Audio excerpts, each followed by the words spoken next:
सध्याच्या बदलत्या जीवनशैलीमुळे मधुमेही रुग्णांची संख्या झपाट्याने वाढत आहे।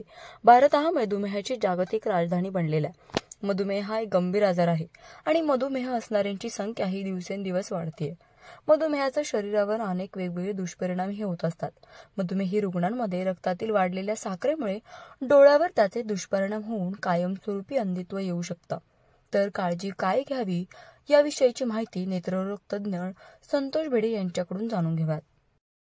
आणि बरीचशी आपली जीवनशैली ही बैठी झालेली आहे, त्यामुळे बरेचसे जण बसूनच काम करतात। कॉम्प्युटरवरती काम करणाऱ्या लोकांची संख्या पण वाढलेली आहे आणि त्यामुळे व्यायाम पण कमी केला जातो आणि आपला जो आहार आहे हा सुद्धा अतिशय असंतुलित आहार असतो आणि ह्या सगळ्यांच्यामुळे मधुमेह होणाऱ्या रुग्णांची संख्या ही भारतामध्ये झपाट्याने वाढत आहे आणि सध्या भारत हा जगाची मधुमेहाची राजधानीच झालेला आहे। भारतातले जवळपास 4 पैकी 1 व्यक्ती ही मधुमेह होण्याची अशा व्यक्तीला शक्यता आहे आणि मधुमेहामुळे बऱ्याचदा जर मधुमेहाची तपासणी जर नियमितपणे केली नाही किंवा डोळ्याची तपासणी जर केली नाही तर डोळ्यावरती गंभीर दुष्परिणाम होण्याची शक्यता असते। तर बऱ्याचदा पेशंट किंवा रुग्ण हा डोळे तपासून घेण्यासाठी आमच्याकडे येतो। बऱ्याचदा तो सांगतो की नंबर जो आहे चष्म्याचा तो सारखा वारंवार बदलतोय, परंतु त्याचं कारण हे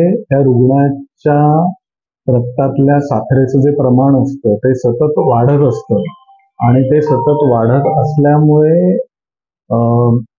त्याचा चष्म्याचा नंबर हा वारंवार बदलत जातो आणि ज्या वेळेला आम्ही त्याला सांगतो की रक्तातली साखर तपासा त्यावेळेला ती साखर वाढली आहे हे लक्षात येतं। अशा वेळेला त्यांनी ताबडतोब त्याचे उपचार करून घेण्याची आवश्यकता असते। आता बऱ्याचदा आम्ही ज्यावेळेला पेशंट जो मधुमेहाचा पेशंट येतो त्यावेळेला त्या पेशंटची संपूर्ण डोळ्याची तपासणी केली जाते। संपूर्ण तपासणी म्हणजे त्या डोळ्याची त्या पेशंटची दृष्टी किती आहे, त्याच्यानंतर त्या पेशंटच्या त्या रुग्णाच्या डोळ्याचा जो दाब असतो ज्याला आम्ही इंट्राऑक्युलर प्रेशर असं म्हणतो ते तपासले जाते। त्या पेशंटच्या डोळ्यामध्ये काही थेंब घालून त्या डोळ्याची भावली मोठी करून त्या रुग्णाचा मागचा पडदा ज्याला आम्ही रेटिना म्हणतो त्याची तपासणी केली जाते। त्या रेटिनामध्ये जर काही चेंजेस असतील किंवा मधुमेहाची काही जर लक्षणं दिसून आली तर त्या पेशंटची काही अजून अत्याधुनिक साधनं जशी काही OCT म्हणजे ऑप्टिकल कोहेरन्स टोमोग्राफी नावाची जी माझे मशीन आहे त्याच्यावरनं आपण रेटिनाचे लेअर तपासून त्याच्यामध्ये कुठे रेटिनाला सूज नाहीये ना किंवा मागच्या दृष्टीपटलाला सूज नाहीये ना हे आपण तपासू शकतो। काही पेशंटमध्ये शिरेतनं इंजेक्शन देऊन रेटिनाची मागच्या पडद्याचे फोटोग्राफ्स घेतो ज्याला आम्ही रेटिनल अँजिओग्राफी असं म्हणतो आणि कुठे जर ब्लड वेसल्स लीक होत असतील तर त्याला त्यानुसार ट्रीटमेंट देता येऊ शकते। ही बदलती जीवनशैली आहे त्याच्यामध्ये मधुमेहाचा दुष्परिणाम आपल्या डोळ्यावरती जर होऊ नये असं एखाद्याला वाटत असेल तर योग्य तो संतुलित आहार घेतला पाहिजे, नियमित व्यायाम केला पाहिजे आणि नियमितपणे डोळ्याची सखोल तपासणी केली पाहिजे।